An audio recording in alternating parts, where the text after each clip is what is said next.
ये क्या बात हुई? अरे जरा जोर से बोलना पड़ा।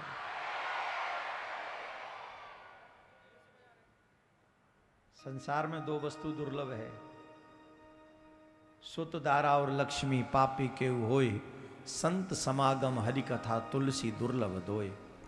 एक भगवान की कथा दुर्लभ है और एक संतों का दर्शन दुर्लभ है। और आप मुंबई वालों जो इस कथा मंडप में बैठे हुए हैं, you are so lucky because you have both of. आप भाग्यवान हैं, आपको दोनों प्राप्त हैं, भगवान की कथा भी और संत दर्श भी।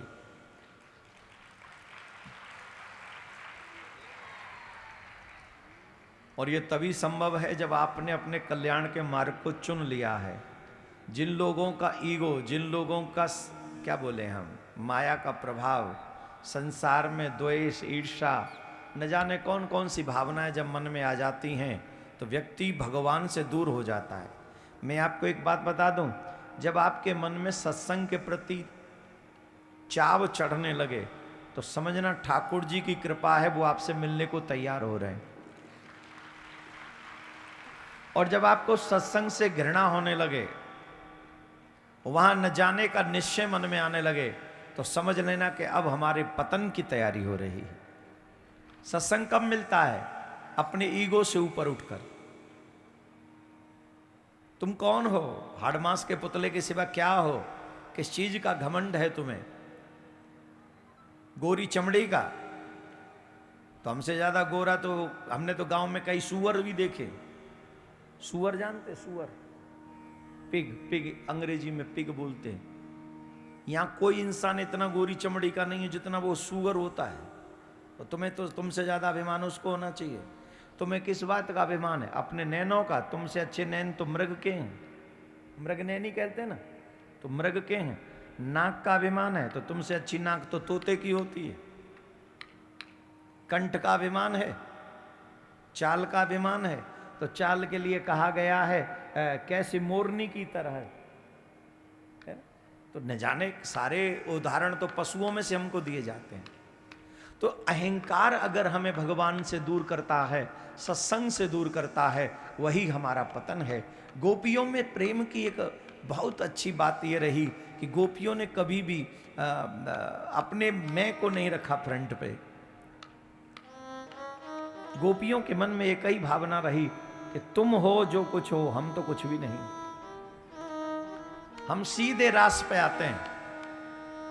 आज हमारे मन में कुछ और चल रहा है कि मुंबई वालों, जो श्रोता देश विदेश में भी सुन रहे हैं, जिन प्रसंगों को हर कथा से हम थोड़ा दूर रखते हैं उन प्रसंगों को यहाँ सुनाएं, क्योंकि हमें आशा है कि मुंबई के श्रोता ढंग से सुनते हैं और सुनेंगे। सीधे रास पंचाध्यायी के प्रथम श्लोक में प्रवेश करें। भगवान पिता रात्रि शरदोत फुल्ल मल्लिका वीक्षरन्तुम मनश्चक्रे योग माया मुपाश्रितः। भगवान ने, देखो सुखदेव जी की इस प्रथम श्लोक को समझ लो भैया, और कम करो। पहले श्लोक के पहले चरण को सुनो बड़े ध्यान से। सुखदेव जी क्या कह रहे हैं? भगवान पिता रात्रि। ये किसकी कथा है? बोले भगवान की। किसकी है? जोर से बोलो। भगवान ने योग माया को याद किया और योग माया को याद करके उन्होंने बंसी बजाई। क्या किया उन्होंने? बंसी बजाई। और इस बार की बंसी में, अच्छा बंसी तो हर बार बजाते हैं भगवान, ऐसा तो कोई पहली बार तो बजा नहीं रहे बंसी। आपने भजन भी सुना होगा, कैसी बंसी बजाई श्याम ने मेरी सुध ना ना ना ना ना ना ना ना ना ना ना ना। सुना है कि नहीं? सुनिए ना। तो बंसी तो हर बार बजाते हैं, इसमें कौन सी नई बात है? फर्क है इस बार की बंसी में, चेंजेज हैं इस बंसी में। बोले क्या? बोले जब कन्हैया पहले बंसी बजाते थे तो कन्हैया की बांसुरी की विशेषता कुछ संतों ने वर्णन की है। बोले क्या? बोले वृंदावन बंसी बजी मोहे तीनों लोक। जब कन्हैया ने बांसुरी बजाई तो तीनों लोक मोहित हो गए। एक भी लोक और उस लोक में रहने वाले लोग मोहित हुए बिना बचे नहीं। अरे वो पाषाण ही है, वो पाषाण भी पिघल गए थे, वो तो पाषाणों से भी गए गुजरे हैं जो भगवान की कथा सुनकर न पिघल जाते हों। उस समय कन्हैया के अधरों पर थी बांसुरी, अब भागवत महापुराण में शब्दों के रूप में बाज रही है वही कन्हैया की बांसुरी। ये कथा क्या है? कन्हैया की बांसुरी ही तो है। ऐसे ऐसे अधमों को आकर्षित कर लेती है जो घर से कभी निकलते नहीं थे, अब घर में रह नहीं पाते क्योंकि बांसुरी बज रही है, कन्हैया की कथा बज रही है, कथा चल रही है। वो बांसुरी बज रही है और ये कथा बच रही है। बांचते ना, कथा बांच रहे हैं। ये पंडित जी क्या कर रहे हैं? बोले कथा बांच रहे हैं। तो कन्हैया जब बांसुरी बजाते हैं तो तीनों लोग मोहित हो जाते हैं, तीनों लोग। उसमें मानवों की तो बात ही छोड़ो, जड़ और चैतन्य, हम जड़ों की भी बात करें और जड़ भी मोहित होते हैं। और जड़ सिर्फ मोहित नहीं होते, अपना भेष बदल, रूप बदल लेते, स्वभाव बदल लेते उनका। पहाड़ों का स्वभाव क्या है? जड़ हैं। पहाड़ों का स्वभाव क्या है? एक जगह पर टिके रहना। ये पहाड़ों का स्वभाव है, वो डटे हैं, एक ही जगह टिके हैं। लेकिन जब कन्हैया बांसुरी बजाते हैं तो वो टिक नहीं पाते, वो द्रवीभूत होकर बहने लग जाते हैं, वो बहते हैं। और नदी का स्वभाव क्या है? जल का स्वभाव क्या है? बोले बहते रहना। तो जब कन्हैया की बांसुरी बजती है तो नदी बहना भूल जाती है, वो एक जगह स्थिर हो जाती है। जमुना जी में लहर नहीं उठती, फिर स्थिर हो जाती हैं। जो स्थिर रहते हैं वो बहने लग जाते हैं, जो बहते रहते हैं वो स्थिर हो जाते हैं। ये किसका प्रभाव है? ये कन्हैया की बांसुरी का प्रभाव है। किसका प्रभाव है? बोलो किसका प्रभाव है? कन्हैया की बांसुरी का। तो पहले जब कन्हैया की बांसुरी बजती है तो गैया भी मोहित हो जाती हैं, वृक्ष मोहित हो जाते हैं, बछड़े मोहित हो जाते हैं, जमुना मोहित हो जाती है, सब मोहित हो जाते हैं। जो जो सुनते, पहले कन्हैया की बांसुरी बजती है तो सब सुनते हैं उस बांसुरी की धुन को। पर रास के समय, महारास के समय जब कन्हैया की बांसुरी बजी तो ये सब ने नहीं सुनी, ये सब ने नहीं सुनी। तो किस किसने सुनी? बोले तारात्रि। उन रात्रियों में जिन गोपियों ने कृष्ण को कांत रूप से प्राप्त करने की इच्छा से कात्यायनी देवी का पूजन किया था, उन्हीं गोपियों ने उस रास, उस बांसुरी को सुना। उन्हीं गोपियों ने। बोले ये कैसे संभव है? ये तबला बजाना भैया, तबला बजाओ, कुछ भी बजाओ, बजाओ,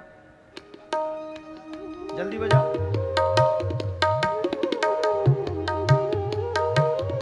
रुक जाओ। ए तुम बांसुरी बजाओ।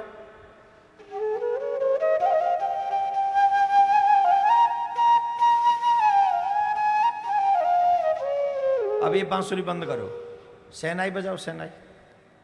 तो तुड़तू बजाते हो ना, जल्दी बजाओ, जल्दी करो, इतना टाइम कहाँ है? ए तब तक तुम, हाँ जल्दी करो।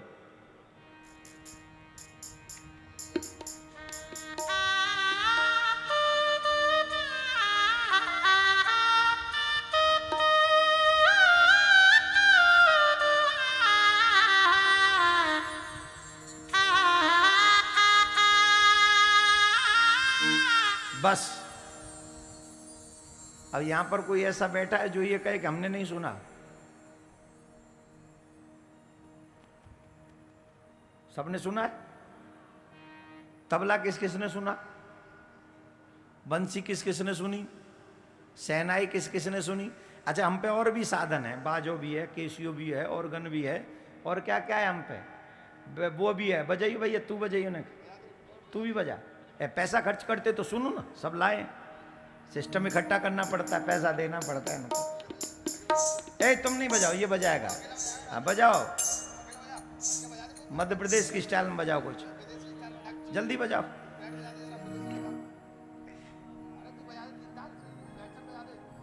अरे जब तक घर बजा बैठ, बस जब तक कहानी श्रृंगार करेगी तब तक सवा उठ के दूर पड़ेगी।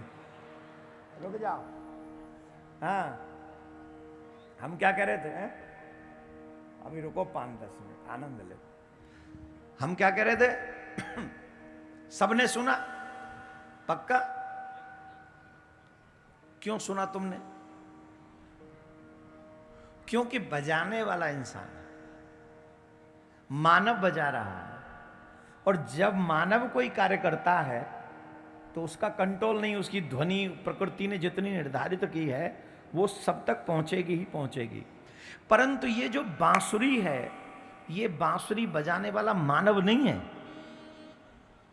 पहले ही रास पंचाध्यायी के पहले ही चरण में पहला ही शब्द है भगवान पिता रात्रि। ये भगवान ने बांसुरी बजाई है, और जब भगवान बांसुरी बजाते हैं तो फिर वही होता है जो वह चाहते हैं। इस बात को नोट कर लीजिए, भगवान की कॉपी में इम्पॉसिबल वर्ड नहीं है, इम्पॉसिबल वर्ड नहीं है। जो मानव के लिए इम्पॉसिबल है वो मेरे कन्हैया के लिए सहज पॉसिबल है। क्या है? क्या है? मेरे कन्हैया के लिए वो सहज पॉसिबल है। इसीलिए जब कन्हैया लीला करते हैं तो योग माया का आश्रय लेकर ये बांसुरी की धुन उन्हीं गोपियों तक पहुंची जिन गोपियों ने उस कन्हैया की कांत भाव से पूजा करी थी। एक बात समझ लीजिए, यहां पर मिलना सब भगवान से चाहते हैं। अभी हम कहते हैं हाथ उठाओ, कौन कौन मिलना चाहता, सब हाथ उठा देंगे। अरे तुम अभी उठाओ मत, अभी तो हम ही कह रहे हैं तुम्हारी तरफ से, तुम क्यों हाथ उठा रहे हो? सब उठा देंगे। भगवान से सब मिलना चाहते हैं, भगवान से सब पाना चाहते हैं, भगवान का दर्शन भी सब करना चाहते हैं। पर भगवान मिलेंगे कैसे, उस कार्य को करना बहुत ज्यादा लोग नहीं चाहते हैं। यही कलयुग का प्रभाव है। आजकल क्या चाहते हैं कि हम हनुमान जी पे एक बेर सिंदूर चढ़ा में, हनुमान जी कहे वरदान मांगो, पीपर के पेड़ में जल चढ़ा दे तो लक्ष्मी जी साक्षात प्रकट है जाए, कहो वरदान मांगो, अब तो मैं कुबेर को घर तेरे ही घर बसाऊंगी। एक बेर कन्हैया माखन मिश्री को भोग लगा दे तो जिंदगी भर मेरे घर में बैठ के जी हजूरी करते रहे। ये भक्ति है, ये बिजनेस है, और बिजनेस भी गए किस्म का बिजनेस है, गुजरे बेकार किस्म का बिजनेस है। ये प्रेम नहीं है, ये भक्ति नहीं है, ये भक्ति नहीं है। भक्ति क्या होती है मीरा से सीखो, प्रेम क्या होता है ये गोपियों से सीखो। एक बार ज्ञानी और प्रेमी दोनों भगवान के पास में, ज्ञानी और भक्त दोनों भगवान के पास में गए और भगवान से पूछा, हे प्रभु आप बताइए आपको ज्ञानी अधिक प्रिय हैं कि भक्त अधिक प्रिय हैं? भगवान श्री कृष्ण ने कहा, अरे भैया ज्ञानी तो मेरी आत्मा है। क्या बोले? क्या बोले भगवान? ज्ञानी तो मेरी, जोर से बोलो, ज्ञानी तो मेरी। भक्त दुखी हो गए, बोले जब आत्मा ही ज्ञानी है तो हम तो कहीं नहीं रहे। भक्तों के नैनों में अश्रु भराए कि हम किसी काम के नहीं, हम भगवान के किसी लायक नहीं रहे, भगवान ने हमें अपना नहीं कहा। तो भगवान के नैन भी सजल हो गए और कहा, भक्तों को कभी भी मेरे दर से निराशा नहीं मिलती। अब मेरा जवाब तो सुनो पूरा। बोले आज्ञा करे सरकार, अब आत्मा जब ज्ञानी है तो हम तो कहीं के नहीं रहे। बाबा भगवान कहते हैं कि ज्ञानी मेरी आत्मा है, पर ये जो भक्त है ना ये मेरे परमात्मा है, ये मेरे भगवान है।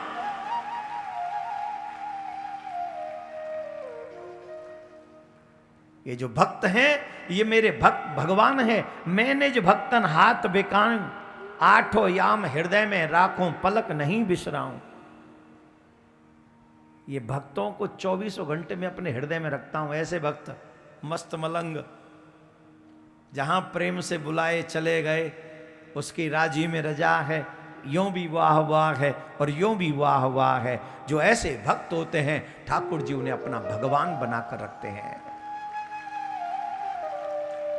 हमारे ठाकुर जी तो गाते हैं, हमारे ब्रज में रसिया गाते हैं, मैं भगतन को दास भगत मेरे मुकुट मणि, हे जी मैं भगतन को दास। मेरे भक्त क्या हैं? बोले मेरे सर का मुकुट नहीं है, मेरे सर पे जो मुकुट है उसकी भी जो मणि है वो मेरे भक्त हैं। मेरे लिए भगवान है मेरे भक्त। भगवान के भी भगवान कौन है? भक्त। लेकिन भक्त कौन? प्योर हार्टेड पीपल, जिसका हृदय प्योर है। तारात्री कन्हैया की बांसुरी की धुन किसने सुनी? बोले उन गोपियों ने। किन गोपियों ने? जिन गोपियों ने कार्तिक मास में जमुना जी का स्नान किया। आजकल के प्रेमी 8 बजे उठते हैं बिस्तर से, उठ जाएं तो, अगर स्कूल न जाना हो तो, कॉलेज न जाना हो तो, ऑफिस न जाना हो तो 7-8 बजे उठते हैं। और जिस दिन छुट्टी और संडे हो, मेट्रो सिटियों में तो रविवार के दिन ऐसा लगता है जैसे यहां पर कर्फ्यू लगा हुआ है। 8-9-10 बजे तक तो कोई रोड पे दिखता ही नहीं। रविवार को देखना मुंबई एकदम सुनसान लगेगी 9-10 बजे तक। क्या कर रहे हैं? बोले आज छुट्टी है। छुट्टी है तो क्या करोगे? बोले सोएंगे। ये बात हुई कोई? भगवान साधन से मिलते हैं। किससे मिलते हैं? गोपियों से सीखो वो साधन क्या है। ब्रह्म मुहूर्त में गोपी उठती हैं कार्तिक मास में जमुना। और तुम्हारे घर में तो बाथरूम है, बाथरूम में भी वो गीजर है महाराज। गीजर है कि नहीं? स्विच ऑन, पानी गरम, स्विच ऑन, पानी गरम। आज भी सबके घरों में गीजर है, तो भी 6 बजे नहीं नहाते। और गोपियां क्या गीजर है? जमुना जी में नहाने जाती हैं खुले में, जमुना जी में, घर से दूर। 3:30-4 बजे के बीच में तो स्नान हो जाता है, सुबह अर्ली इन द मॉर्निंग। अब कोई कहे तो ठंड में कहीं मर रही हो? कार्तिक में हल्की हल्की मीठी मीठी ठंड हो जाती है, काहे ठंड में मर रही हो? बोले कृष्ण को पाने के लिए इस तन को कोई भी कष्ट देना पड़े तो हम देने को तैयार हैं, पर कृष्ण की प्राप्ति होनी चाहिए। आज मनुष्य तन को सुख देने के लिए कृष्ण को छोड़े बैठा है। आज अपने तन को सुख देने के लिए अपने कल्याण को भूले बैठा है। आज अपने तन को सुख देने के लिए व्यक्ति सब कुछ भूले बैठा है। ईश्वर की प्राप्ति के लिए परम आवश्यक है कि तन का सुख नहीं, आत्मा के सुख का चिंतन करिए। आत्म सुख क्या है इसके बारे में सोचिए। ब्रज की गोपी जमुना जी में स्नान करने जाती हैं। अब ठाकुर जी को लगा, लेकिन एक त्रुटि हो रही थी। क्या? वो निर्वस्त्र स्नान करती थी जमुना जी में। कन्हैया बोले हमें प्राप्त करना चाह रही हैं और एक छोटा सा अपराध भी कर रही हैं। तो झट ठाकुर जी गोपीन के वस्त्र लेके कदम के पेड़ पे चढ़ गए। और कदम के पेड़ पे चढ़ गए तो गोपी जब स्नान करके लौट के आई तो देखो जमुना जी के तट पे वस्त्र नहीं। तो गोपी सोच रही हवा चली नहीं, मेघ आयो नहीं, आंधी आई नहीं, जमुना जी को पानी बढ़ो नहीं, वस्त्र कहाँ चले गए? तो कन्हैया ने बांसुरी बजाई, कदम चढ़ श्याम बजावत बंसी। कदम के पेड़ पे चढ़ के ठाकुर जी ने बंसी बजाई। तो गोपी ने जब बंसी की धुन सुनी तो समझ गई कि कन्हैया आयो है। और कन्हैया आयो है तो देखो कि कन्हैया जा कदम के वृक्ष पे वहां वस्त्र लटक रहे हैं। अब कहे चीर चोरी, भगवान ने वस्त्र चुराए। अब जिस वस्तु की आप चोरी करते हो उसे लटकाते थोड़ी हो, प्रदर्शन थोड़ी करते हो, उनका प्रदर्शन थोड़ी होता है। भगवान ने चीर चुराए नहीं, भगवान ने ज्ञान देने के लिए लीला की। गोपियों ने कहा ये वस्त्र हमें दे दो। बोले ले लो। मैंने कहा तिनके छुपा रखे हैं, तिजोरी में धर रखे हैं, ले जाओ। बोले ऐसे कैसे ले जाएं? बोले क्यों? बोले अब आप यहाँ हो, हमारे तन पे अंग पे वस्त्र नहीं है, हम जमुना जी में हैं, आपके रहते रहते हम कैसे आवे? बोले कैसे आवे? गई हूं तो ही आवे, जमुना जी में गई हूं तो ही तुम ऐसे ही। बोले तब तो तुम ना आए। बोले रे राम राम राम, हम ना आए, कहाऊ सो कहां जहां प्रभु नाही। वो स्थान कौन सा है जहां भगवान नहीं है? वो स्थान कौन सा है जहां ब्रह्म नहीं है, कृष्ण नहीं है? ये तो दृष्टि दोष है। जिसे मानव देखना है वो मानव दिखता है, और जिस पत्थर में भी मानव भगवान को देखता है तो वहां भगवान प्रकट हो जाता है।